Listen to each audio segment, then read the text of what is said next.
back live at your Bolo Punch Boxing Hour, presented by www.hsfp.cc. Timmy the producer Patterson, how can our listeners get in touch with us tonight, my friend? You can hit us up on a hotline, 219-743-9743. Yahoo Instant Messenger is up and running. Keyword Bolo Punch Boxing Hour, or send us an email at bolopunchboxinghour@yahoo.com. You getting all that, producer? Got it. He's gonna You talking to there, actually. He's gonna ask you next week. You better have it all wrote down or something. All wrote down. You better write something down. And done written down, too. We're gonna have to record it. It'll be like Tim's there. Just push the Tim button. I'll leave right now. I'll take my equipment now. We'll just record him saying that. We can just get the Tim button going. All right. Well, Ricky Hatton, Saturday night in Manchester, England. Ricky Hatton wins a 12-round unanimous decision over Juan Lascano. I do not. Well, yes, I do have the scores right in front of me. If you were to go up, sir. I don't think I'm on the right date or something. I don't know. You're not. You're not. Go to the home page, everybody. This is how you do it, Jimmy. This is professional radio right here. I've got it in front of me. It's just easier when Tim's dead air. It's easier when Amel's got it in front of him. Nevertheless. Hatton Um, got rocked in a couple rounds there. Hatton did not look as good as we wanted him to. Hold on a second. Hold on a second. All right. So I just clicked on that. It didn't work. Go down more. Go down more. I think it was secret passage here or what. Go down more. Right here. Scorecard. Right there. Little ESPN.com action right there. Not so much for what they write, but it's just so convenient that they've got all the past fights, all the big fights listed right there. Listed with the official, all the outcomes. All the particulars, basically. The fact that they've got that Dan Raphael takes the time to put the location, the scores, where the scores, the outcome, the records of the fighters. It's just more convenient for everyone. This is a crackerjack system you got here, by the way, Mom. I don't know. It doesn't matter. Bottom line, Ricky Hatton did not look nearly as good as we thought he was going to. Yeah, neither one of these guys this weekend. They're planning on fighting each other, Malignaggi and Hatton. Yeah, they didn't do a great job at selling the fact that these two guys need to be fighting one another. Yeah. I would have been more excited. And the #1 ranked guy. I was more excited about them fighting before I saw these two fights. Yeah. Because now I see, oh, well, they're really had an off night right there. Yeah, they both had trouble. Thing is, Malignaggi had already beaten this guy, and Lascano was not nearly as tested as Hatton has been. So you didn't really expect. You didn't expect either of these guys to be having much of a problem. So Ricky Hatton wins a 12-round unanimous decision over Juan Lascano. He retains his World Junior Welterweight Championship. 120-108, 120-110, and 118-110. Those scores do not reveal the real story of this fight, that there might have been a little home cooking in Manchester that night. Yeah, well, Hatton initially gets caught in the 8th round. He's kind of rocky, and he has to basically control the 8th round to make it through it. And then 2 rounds later in the 10th, he gets rocked and nearly goes down. The ref helped him big time. Yeah, all of a sudden, Ricky Hatton, it's just like when I don't spank kids in my school, even though I'm allowed to. I'm allowed to use the paddle on them. I don't do that. I make them hold stacks of books over in the corners. They have to go. And I'll tell you right now, they beg to be paddled. They would much rather just be paddled and then sit back down so they can wipe their eyes and then it's over with. I don't really believe in that. I'd much rather them hold the stack of books and wish that I would paddle them.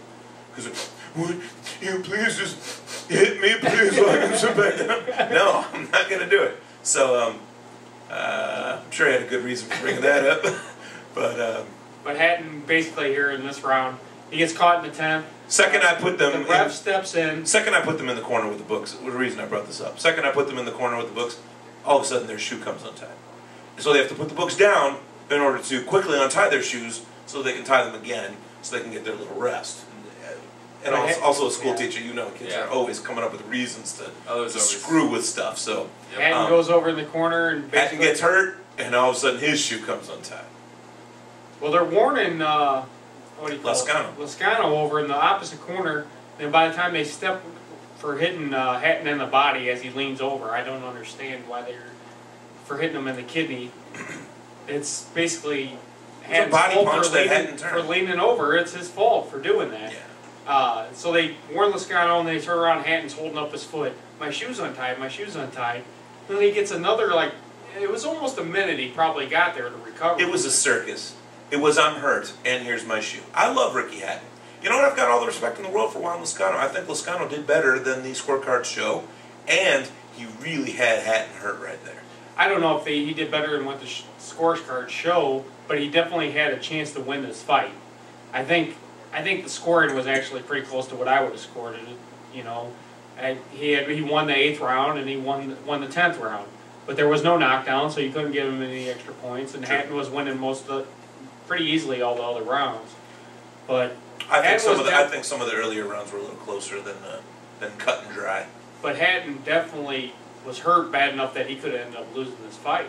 The ref gave him the chance to go over, and he got more than a minute rest to go. I mean, Jimmy, you've seen this kind of stuff in the ring. Oh yeah, well, like you said, the warning for the kidney punches. That's kind of like when a fighter is grabbing you and the ref's warning you then for trying to hit the guy while he's holding on to you. Has that ever happened to you before? A few times, but yeah. You know, what can you do? I mean, the fighter will not let go of you. You know, you're hitting him. The guy, you're throwing a body punch. The guy leans over. You know what? You're penalized for that. I mean, come on, it's ridiculous. You want to assume that your target is going to be legal when you land on it. Yeah. Right. You're throwing a body shot. The guy goes down to his knees and you hit him in the throat. I didn't plan for it to be a throat shot. The guy jumps in the air when I'm throwing a body shot. It hits him in the crotch. Is that a low blow? Well, it's a little bit of that home. A little home cooking. Home cooking going on. Yeah, but he still had 55,000 fans there. Oh, no doubt this was Manchester, okay? Obviously they were there to see Ricky Hatton. They were not there to see Paulie Malignaggi. And in watching that fight, you get to see that all of the fans were booing everything Malignaggi did. Not that it didn't hurt that he looked like Milli Vanilli actually had a baby with with the Predator, but it was kind of sickening to see someone who already. I love Paulie Malignaggi, but it was weird seeing someone with bad hair come out with worse hair than they're used to usually showing up with. Malignaggi wins a 12-round split decision over Lovemore Endo. He retains his junior welterweight championship, 116-113, 116-112, both for Malignaggi, and 115-114 for Endo. Malignaggi still only that one loss against Miguel Cotto a couple years back. 25-1 with 5 knockouts. 5 knockouts for Malignaggi. Doesn't hit hard. Endo, 46-10 losses, 1 draw with 31 big wins by knockout. But none of those are against Malignaggi because Malignaggi whips him every time. Actually, just sort of beat him this time, and by the skin of his teeth. Yeah. By that last little hair tie. The problem was that hair. He lost at least 1 round because of the hair because he couldn't see. Then another round it probably made it close where he probably lost on 1 or maybe two of the scorecards because of the hair. 2 questions. How did the Boxing Commission allow him to go in looking like, you know, a sea anemone? And 2, how did Buddy McGirt look at his fighter and say, sure, give it a shot? It's not like Shannon Briggs or Lennox Lewis, actually, when they fought one another. Both big, giant dreadlocked fighters. Yep. They knew how to take care of them. The dreadlocks on both fighters were tucked into braids that were essentially, all but stapled and tied to the back of their heads. So it was all for show right there. They're not just those 2 fighters. I mean, there's women fighters that have long hair. I'm just saying, yeah. Keep it tied back. Cornrows.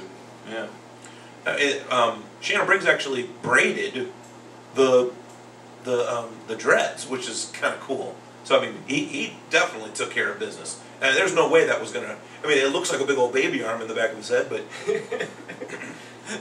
but, anyway. It's a giant appendage on top of his head. He looks like an alien, but not as much of an alien as Malignaggi did on Saturday night. Yeah, Malignaggi tries taping it back, and it just basically comes untied, and it's all in his face. He says this is an F&L for him, first and last. It'll never happen again. He says... I've never looked at Paulie Malignaggi's hair in any of his previous fights and wished for it to go back to that. But that is where I'm presently at. Oh my God, Paulie, just put your hair back where it was. And we're going to see him next week. And his hair is not going to be quite as long since Buddy McGirt had to cut it in between Buddy rounds. McGirt literally took out the tape scissors and started cutting locks of hair off his fighter. And I'm watching the fight, and there's hair still laying in the ring between, during the rounds there. It's not even out of the ring completely. Yeah. Usually they're wiping up water in the corners. This time they were sweeping up hair and everything else. Little barbershop. Look like little French fries, black French fries laying. But Muy interesante. not only did he have a problem with the hair, he also broke his hand again. At least he says he broke his hand. It definitely had some damage in there. And from the 6th round on, he said he was having problems with that. So that's another reason you're looking at the Hatton fight. If he could barely squeak out a win here, he's always hurting his hands. How's he going to do against Juan Lozcano? How's he going to do against an elite fighter like Ricky Hatton? Well, I'll tell you right now, if Malignaggi had not already beaten Love Morendo convincingly a while back, Yeah. I'd say that was a cop-out. I'll tell you right now, he probably hurt his hand. It probably is true. Yeah, I'm sure he did break it. I don't know if he hurt broke his it, he hurt his hand. He definitely hurt it. I mean, he's already beaten a man, and now all of a sudden he's fighting him again. Now he knows his weaknesses even better, and now he barely squeaks out a split decision victory. Hey, it's a hand across the board, hand and hair. Well, he's always he's always had problems with his hands. Though he's had surgery on his He's got hands. brittle hands, and he doesn't hit hard when they're fine. So Yeah, I don't know how he breaks his hands if he's not hitting that hard. I mean, Jimmy manages, and he hits much harder than what Malignaggi does. Yeah, I mean, it seems like you see the guys with the hand injuries. It seems like it's continual. They hurt their hand in one fight, a few fights later. So he could have hurt his hand years ago, and it's a reoccurring chronic type of injury. But usually, guys that don't hit that hard, you don't usually worry about the broken hands. It's the big hitters. So it's strange. But one thing for Malignaggi, he always leaves a statement. You always kind of remember when you saw him fight, because this one. I didn't actually see this fight, but I saw the pictures and with the hair flying everywhere. You're right; it's the Predator meets Milli Vanilli and everything else. But people remember Malignaggi, Paulie, for the craziness of his hair. I mean, it's kind of like Angel Manfredi going into the ring wearing a devil's mask. yes. It's part of the show of it. It's a professional wrestling. Well, the Hey, nice well, thing, do you remember when we were kids and there was actually a lawn yeah, called the water bug? I don't remember. What I think it was called the water bug. It was this plastic. It looked like a bowling pin actually, with these little rubber whips on his head, and they were hoses. A little Polymenage hair. It looked like a little Malignaggi. They would just whip around like this, and water would fly out of it. And it would look like you were in the Philippines and got 20 lashings when you went in. And you're drying off and your legs are just whip marks all over. This was fun. This was a good toy. Buy me another. But Malignaggi, nonetheless, is stepping up, and he's going to get this fight with Ricky Hatton, and we're going to have to see what they can do from there. Well said. Friday night, Lincoln, Rhode Island. Friday night fights, cruiserweight action. Jose Luis Herrera, TKO victory in the 5th round over Aaron Williams. Herrera 16-4 with 16 knockouts. Aaron Williams 17-1-1 with 12 knockouts. This was Williams' first loss, and it was a stoppage. So Yeah, Herrera his fights have never went the distance. He's either won by a knockout or been knocked out in every fight. And he was losing this fight. He was almost out in the 1st round. He got caught early and then was getting beat on. Basically, the ref was seconds away from stopping, and the round ran out. And Williams gets to go on a few more rounds and ends up just getting caught by a blind shot. Basically, exactly what Teddy Atlas was saying. When he leans forward and ducks his head down, you got an open shot overhand right to land on him, and that's what caught him. And Williams gets caught. He actually Williams got this fight because he beat a local guy, Blaze. What's his name from Indy? George Blades. George Blaze. That's the guy that he landed this fight because of him. Yeah. And George Blades has fought about 10,000 fights. He was ranked alongside you for a little while there. Honey boy. Honey boy, George Blades. Didn't he fight middleweight? No, he fought cruiserweight, I believe it is. So he moved up in weight. He's been up at cruiserweight, I Who think. did he Cruiserweight and light heavy. He fought both He Two- fought Nick so Cook, East, didn't he? He lost to Nick Cook, and he lost to He lost to Cook. what's his name, Duke Tanner. Those are his two Blades, losses. he did fight Duke Tanner, yeah. I was wondering what the That's the. what he fought at, because It was light heavy is where he was. He light kept heavy. most of Okay, his so now career. he's up at cruiser. Okay, I got you. Well, the one thing is when you're dealing with cruiserweights, like in this fight, both those guys, they have almost 30 knockouts in between both of them. Herrera won all his fights, 16 fights, 16 knockouts. You know the guy can punch. Don't go in, dropping your head down. You know, I mean, especially at cruiserweight, those guys can, all those guys can hit. They're big guys. All it takes is one mistake. All it takes is one mistake, and you know, and I'm sure Williams is at home kicking himself around for that, you know, but he'll be back. You know, it's much anybody quicker. can get caught. Anybody He has. He's Personally, much, I think when a fighter loses one fight, they're useless after that. Williams is much quicker and has much more skill, but gets caught here and ends up losing the fight. He had basically won every round going into that knockout.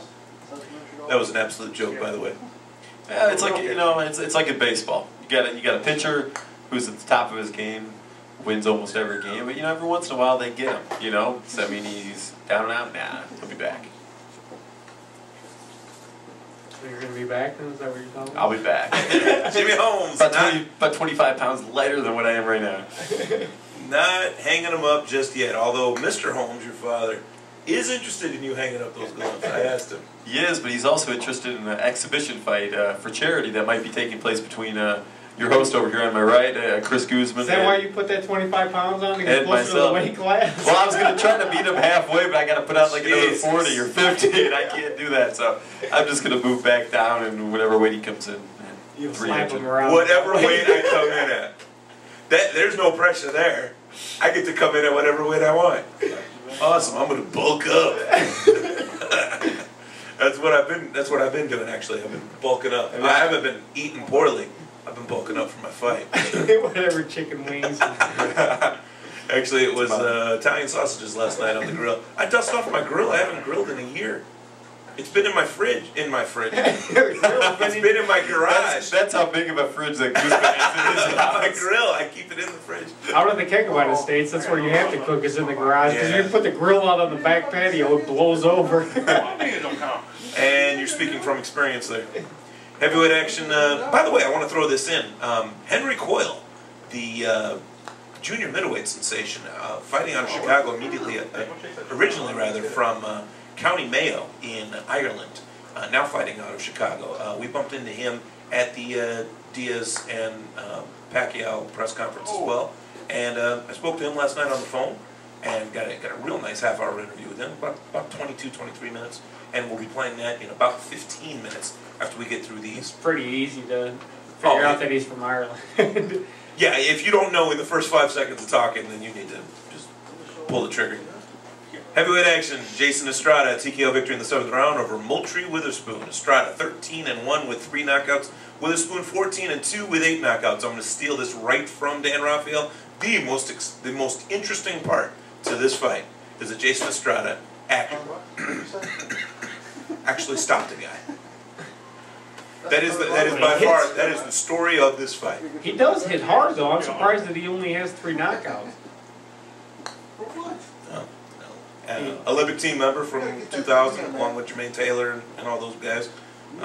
He hits hard. He looks like he hits hard. I mean, all heavyweights hit pretty hard, you know. But he was landing a lot of clean punches on Witherspoon, and Witherspoon looked like he was in a fight that he shouldn't have taken, basically, here. And I don't think Chris Bird hits her. Estrada.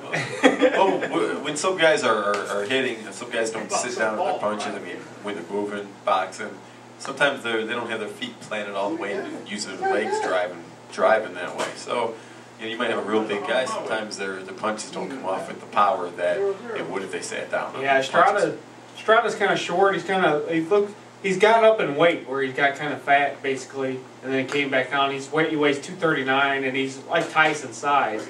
So, you know, he's a kind of a short guy, but he... The thing that's interesting with fighters is looking at one guy, you think the guy would really hit, you know, and then the guy doesn't hit that hard. You look at somebody else, might be a real skinny little guy, you know, and sometimes those guys can really crouch. It's just Derek Finley and Kelly Pavlik. Perfect examples. Look at Derek Finley, and you think he could punch a wall down. He could push a wall down, I guarantee it. Big strong guy. Big strong. Yes, but is his punching power what you would expect from someone as bulky as him?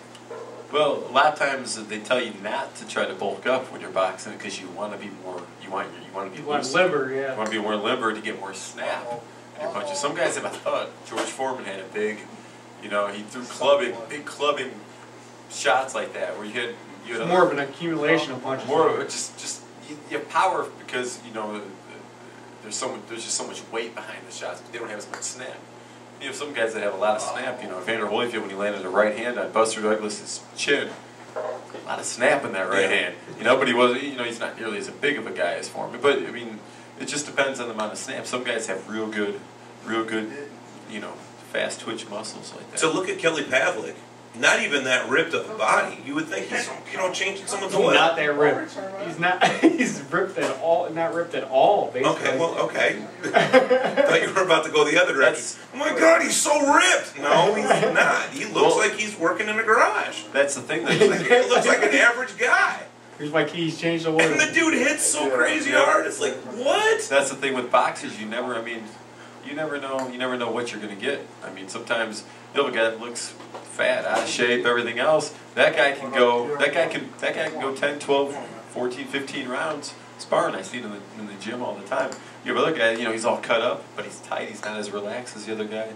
He looks like he could fight all night. He's done after 3 or 4 rounds. So. Speaking of, I had talked about you a couple times to my wife before she actually met you, and I said, yeah, I've been talking with this fighter.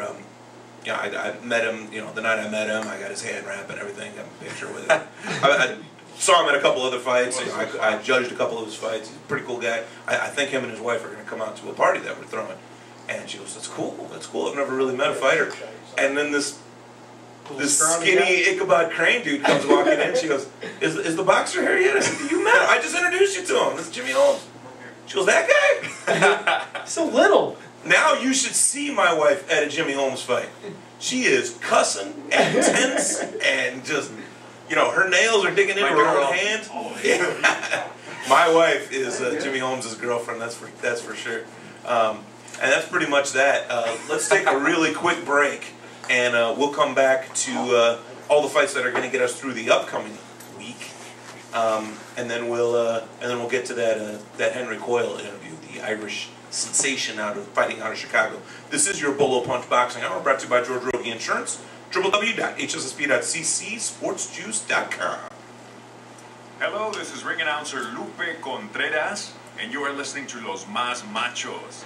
Chris and the guys on the Bolo Punch Boxing Hour on sportsjuice.com.